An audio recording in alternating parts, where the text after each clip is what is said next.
Doktor, yuxusuzluqdan əziyyət çəkirəm. Neçə yaşın var? 42.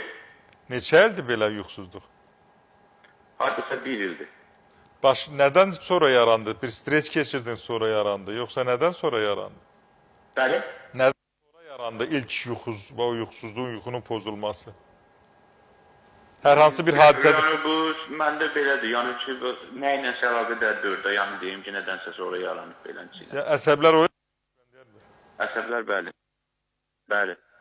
Çox sağ olun, sualınıza görə minnətdaram.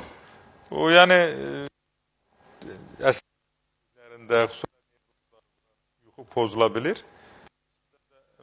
Məqsəd budur ki, məsləhət budur ki, əgər əvvəl dedim, yenə də təkrar edirəm, sinir sistemini sakitləşdirmək üçün valerian kökü dəmləməsi, dam otu bitkisinin dəmləməsini çay halında qəbul edirsiniz və yaxud da ki, ona deyirlər dazı otu, rus dilində deyirlər zveraboy. O dazı otunu da dəmləyirsiniz, o da sinir sistemini sakitləşdirir. Əlavə olaraq nanə, yarpız çayı da çox gözəl effekt verir. Ancaq əsəblər çox oyaqdırsa, təbii ki, onların gücü çatmayacaq. Ancaq axşamlar onda şüyüd toxumu dəmləyib, içərisinə bir xörək qaşığı bal qatıb içsəniz, ola bilər düzəlsin yuxunuz.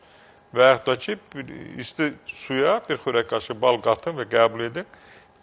Xeyli fərq edəcək yuxuda. Bir də yatmamışdan qabaq, bir saat yarım təmiz havada sürətlə gəzin, yorulun. Gəlin, tərləyin, sonra duş qəbul edin, yatacaqsınız. Yox, alınmasa, təbii ki, onda yenə gələcəksiniz Doktor Seyfəddin klinikasına. Səbəbini tapacaq.